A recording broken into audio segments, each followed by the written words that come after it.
Baik, Assalamualaikum warahmatullahi wabarakatuh. Salam jumpa kembali bersama Ardita Sound System.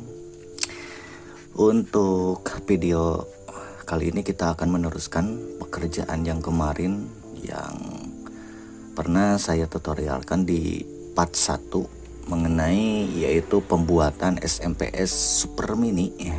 Seperti biasa masih di SOS HB. Yang kemarin kita pernah merakit sampai ke bagian osilator dan komponen-komponen yang lainnya. Dari awal kita masuk ke AC dan alhamdulillah ini sudah bisa dipastikan start. Anda bisa lihat untuk videonya di part 1-nya.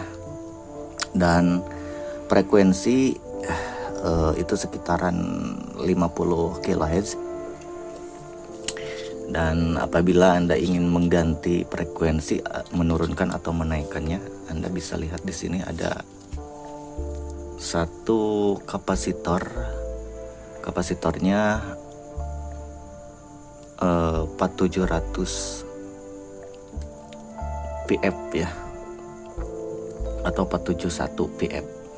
Nah, itu bisa diganti kalau ingin menurunkan, berarti diganti yang lebih besar, misalkan dengan 681 PF. Itu akan menurunkan menjadi ke kisaran 45 kHz. Atau juga bisa dengan menggunakan atau mengganti resistor yang 1 kilo ini. Oke, untuk langkah selanjutnya kita akan meneruskan untuk perakitan ke bagian trafo utama dan komponen-komponen di bagian outputnya. Baik, saya akan sebutkan dulu satu persatu. Ini sudah ada yang dipasang. Untuk jumperan ke bagian ground, ke bagian out, saya menggunakan kapasitor yaitu 221 PF. Untuk selanjutnya ini ada dioda yang masuknya nanti yang ke 12 volt. Pakai diodanya itu PR207 dan elko saya akan pergunakan yang ada saja, ini 330 16 volt. Selanjutnya ada lampu LED juga. Lampu LED, elko sudah. Ada dioda. Dioda saya menggunakan 3 buah karena di sini juga ada 3 buah. Tapi untuk yang satu di bagian tengah menggunakan 2 kaki. Kenapa menggunakan 2 kaki, tidak sama yang seperti ini yang 3 kaki? Nanti saya akan jelaskan bagaimana si skema rangkaian yang ada di sini. Untuk diodanya saya menggunakan MBRV yaitu 150 CTA. Nah, itu untuk di bagian dioda yang sama.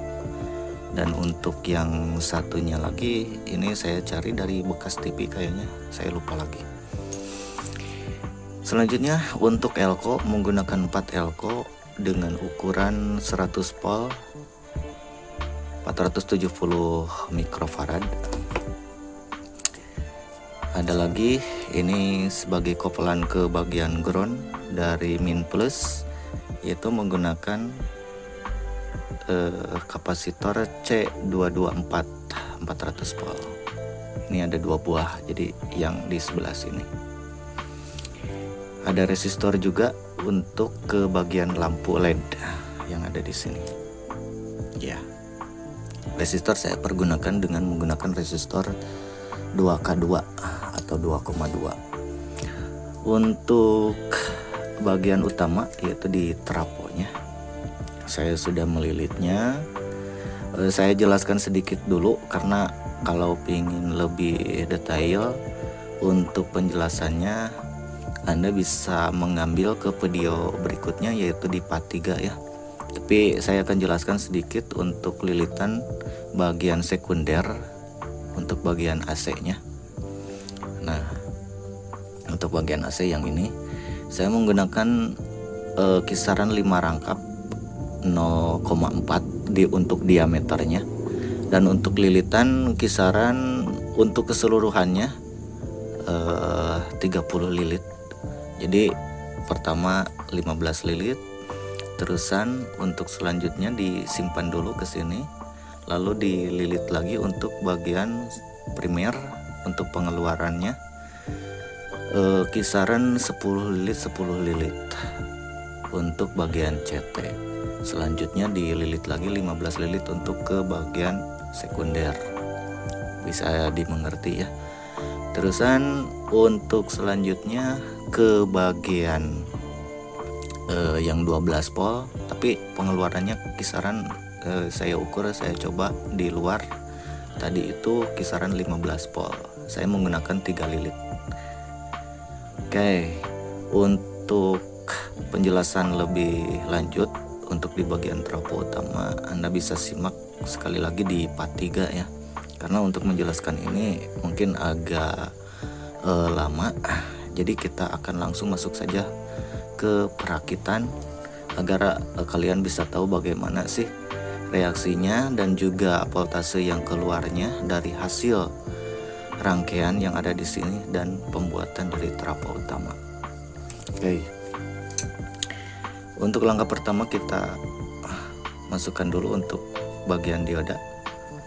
Oh ya, saya belum jelaskan dulu untuk di bagian dioda ini. Kenapa saya menggunakan yang sisi kanan dan sisi kirinya itu menggunakan 3 kaki.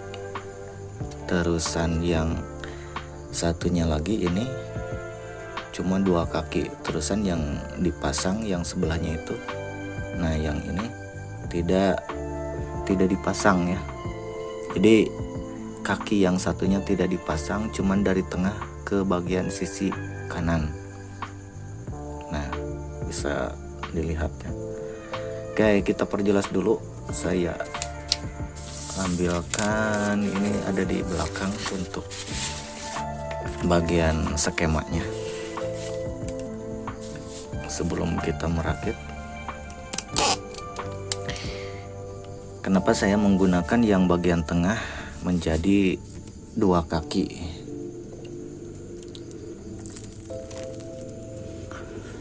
Kita bisa lihat dari rangkaian sini, misalkan ini dari trafo utama yang keduanya, dan ini di bagian ground.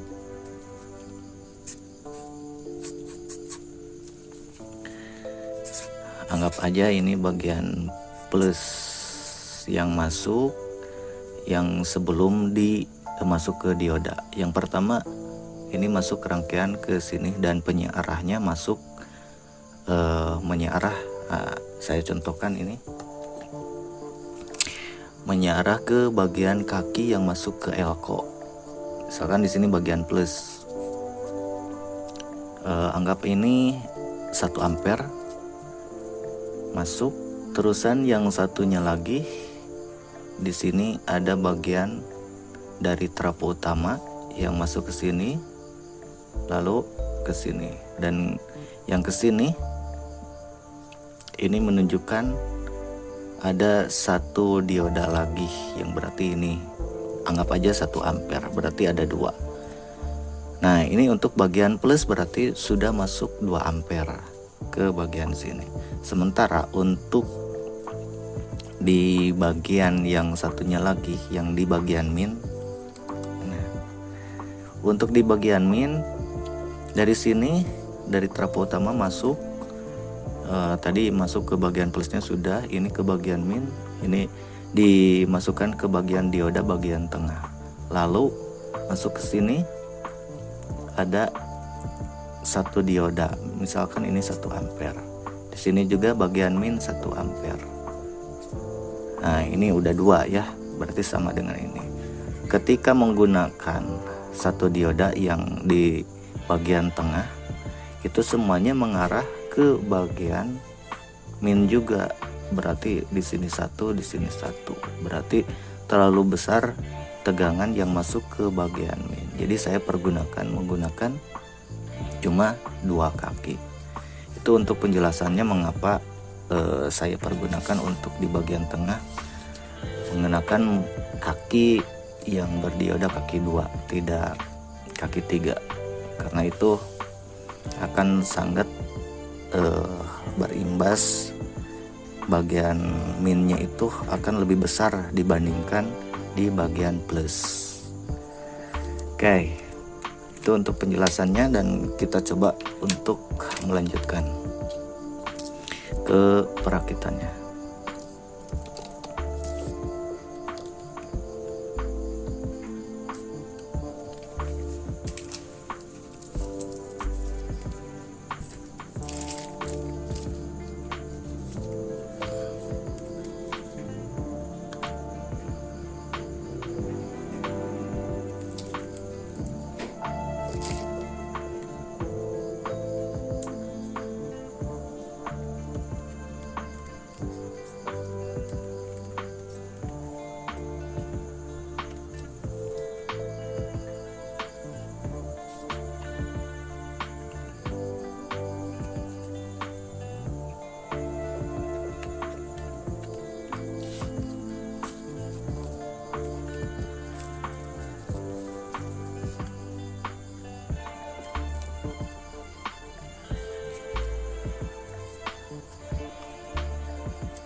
Baik, untuk pengerjaannya udah selesai. Untuk pemasangan elkok saya menggunakan 4 buah. Diodanya juga sudah terpasang, trafo utama, dan juga untuk ke bagian lampu. Untuk selanjutnya kita masuk pengetesan. Pengeluarannya ada berapa volt, dan juga kita akan mengukur ke bagian frekuensi. Setelah mengukur ke bagian voltase yang ada di sini di bagian out utama, dan juga di bagian out yang biasanya itu 12 volt.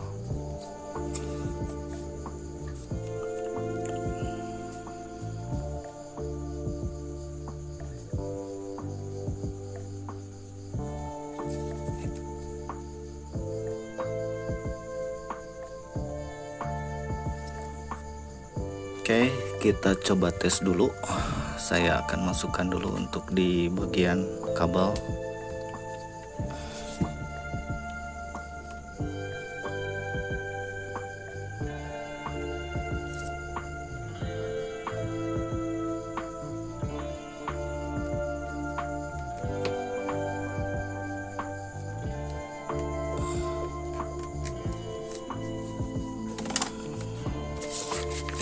Dan mudah-mudahan ini bisa bekerja dengan normal.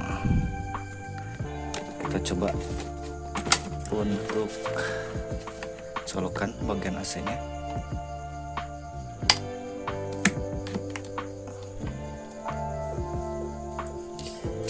Bagian lampu sudah menyala. Kita bisa lihat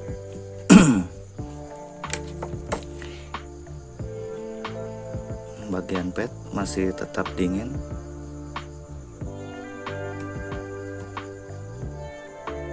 Oke, kita coba untuk cek bagian voltasenya.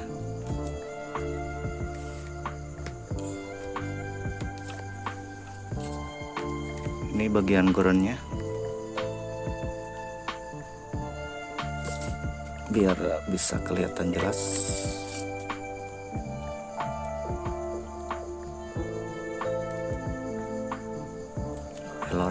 Oh, ini masih di PCC ya, kita masukkan ke bagian AC.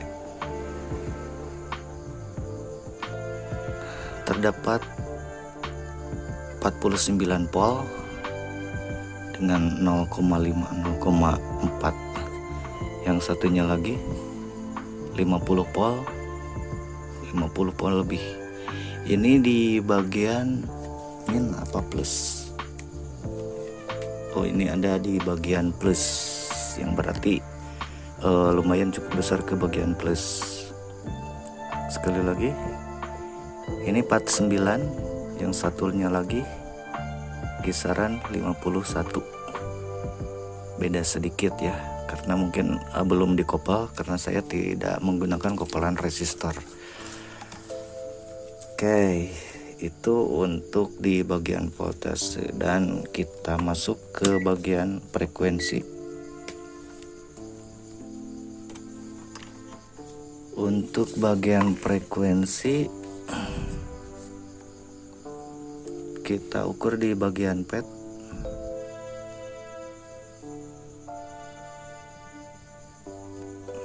Biar kelihatan.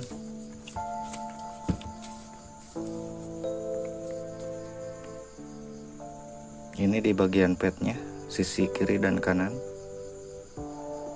44 kHz, yang satunya lagi 44 kHz, itu sudah sama ya. Untuk pol di bagian pad kita kembalikan. Ada di 12 pol, yang satunya lagi ada di 12 pol juga. Ya. Berarti ini sudah pas, karena biasanya yang masuk ke bagian pad itu kalau dari OSC kisaran dari 12 volt sampai 10 volt itu sudah pas. Walaupun ada yang kecil misalkan 5 volt atau 6 volt itu masih bisa start, tapi biasanya kalau dikasih hentakan, kalau si bagian tegangannya itu mengurangi lagi, itu akan membuat tegangan di bagian outputnya itu akan drop juga. Oke, ini tampilan dari sebuah SMPS yang SAS mini ya. Walaupun mini, tapi untuk polannya sudah menghasilkan CT 100 volt atau kisaran 50 volt di bagian min sama plusnya. Untuk bagian pad masih tetap adem ya. Itu untuk penjelasannya. Untuk langkah selanjutnya saya akan menjelaskan di bagian trafo utama. Untuk nantinya itu terusan setelah menjelaskan trafo utama, bagaimana pengetesan dari sebuah pad yang menggunakan ya serba sederhana, menggunakan pad kecil dan juga bagian trafonya juga kecil, dan elko-elkonya juga lumayan tidak terlalu besar. Jadi bagaimana cara kerjanya ketika si pad ini, si SMPS ini saya coba pergunakan untuk satu buah power, dan nantikan sajalah di video selanjutnya. Mungkin ada di part 3 atau di part 4 ya. Demikian dulu untuk tutorialnya kali ini. Mudah-mudahan ini bisa bermanfaat bagi Anda yang suka berkarya. Silahkan Anda bisa untuk komen dan berkomentar pokoknya apa saja yang mengenai SMPS ini, ataupun juga Anda ada keluhan seperti yang mungkin saya juga pernah alami gitu. Ya pokoknya demikian dulu untuk tutorialnya kali ini, dan mudah-mudahan bisa berjumpa kembali di video selanjutnya. Wabillahi taufiq wal hidayah. Wassalamualaikum warahmatullahi wabarakatuh.